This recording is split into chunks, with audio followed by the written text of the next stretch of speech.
useless!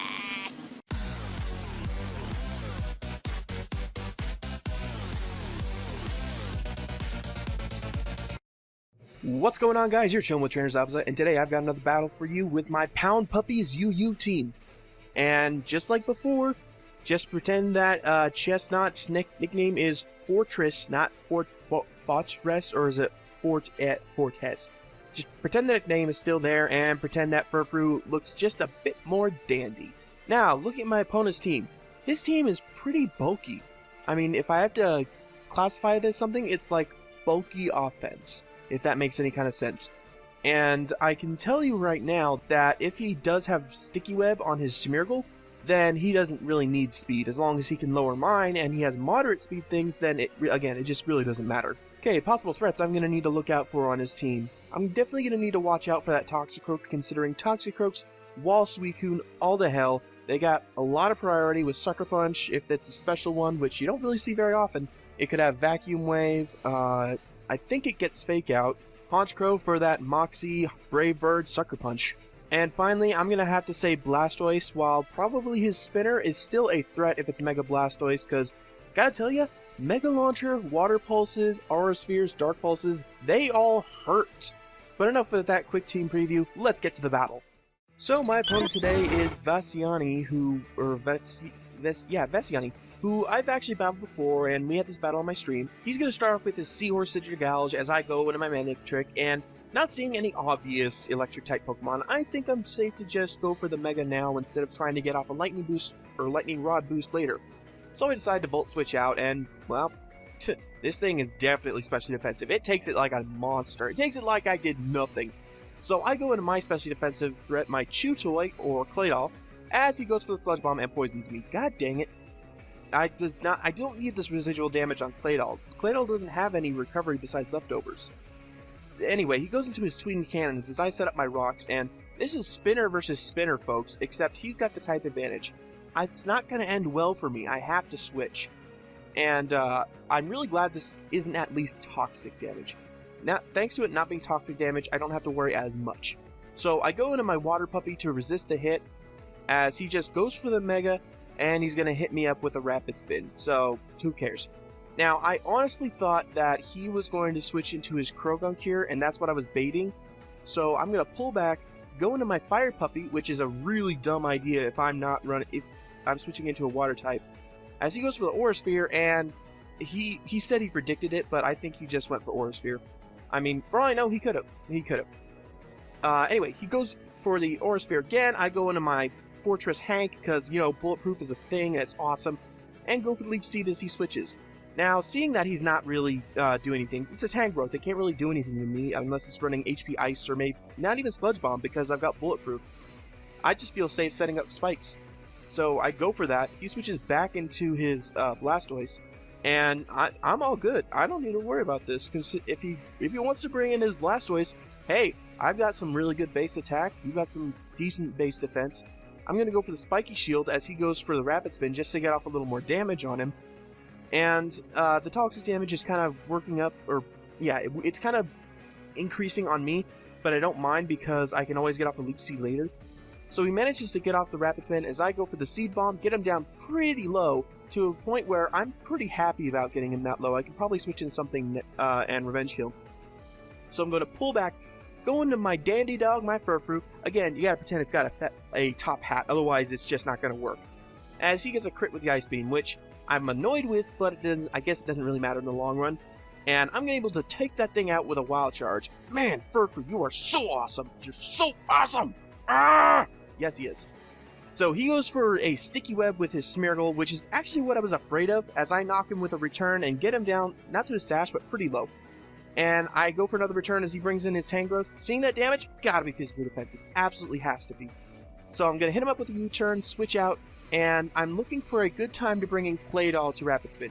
It's definitely not gonna be against this Tangrowth because it's going to be able to set up, or it's going to be able to hit me with Grass type moves. And even though I'm specially defensive, after seeing that knockoff, I may not have noticed it before, but I couldn't take the chance he was physically offensive. And based off that knockoff, he probably thought I was going to go into my Claydol to try and Rapid Spin. But nope, Fortress Hank comes in, that knockoff is nothing, but again, I'm toxic, so I don't appreciate the damage I'm taking. And I'm able to get off a Leech Seed as he brings in the Toxicroak. And seeing the Leech Seed, he's going to pull back, go into his Kuino Inui, I don't know. I have to assume it's from some kind of anime or manga. There's really no, I can't see any other nickname being being after. And I pretty much just leave in my Chestnut as fodder. I don't mind if he gets the Maki. I think that's actually a card, your Yu-Gi-Oh card. Anyway, I don't mind if he gets the Moxie boost, because I can bring in my Mega Zappy Dog and go for the Intimidate. And Mega Zappy Dog is timid, 130 speed. That's right, you better switch Honchkrow. You know you're not going to outspeed this. You don't want any of what Mega Man Electric is. But damn if this Seahorse doesn't. Jesus, it's going to eat up my hits like they're nothing. So I'm going to go for a Volt Switch. It actually does an okay amount, not great. I'd say around 20%. And my Dandy Dog is going to get stuck in the Sticky Web. But because I'm running Jolly, not a timid set, or not an adamant set, I'm able to outspeed, even with the Sticky Web, go for a return, and get off some nice damage on that thing. So thank you, Dandy Dog. You really did a good job.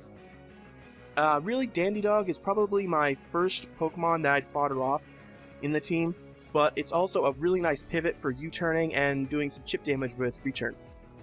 Anywho, I'm going to bring in my Clay Doll, finally go for that Rapid Spin as he goes for Scald. I knew that these things carry Scald sometimes, so it was a possibility, but I wasn't worried about the damage, because I'm a specially defensive tank.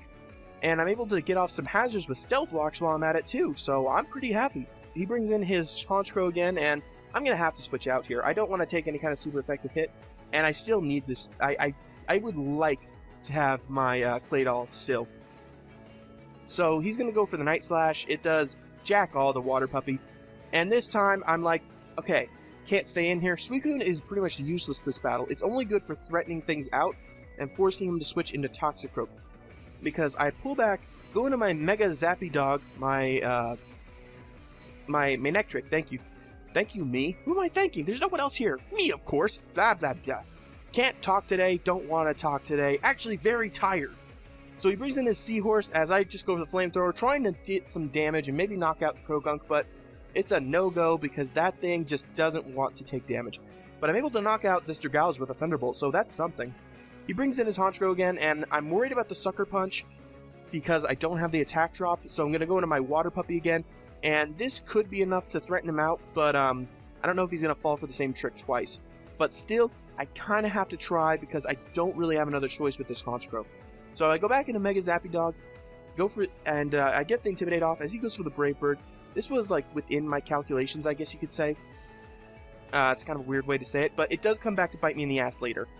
Because he's going to go for Sucker Punch now. I'm going to be able to knock him out with a Thunderbolt, but that's not going to mean much considering he still has that Toxicroak left.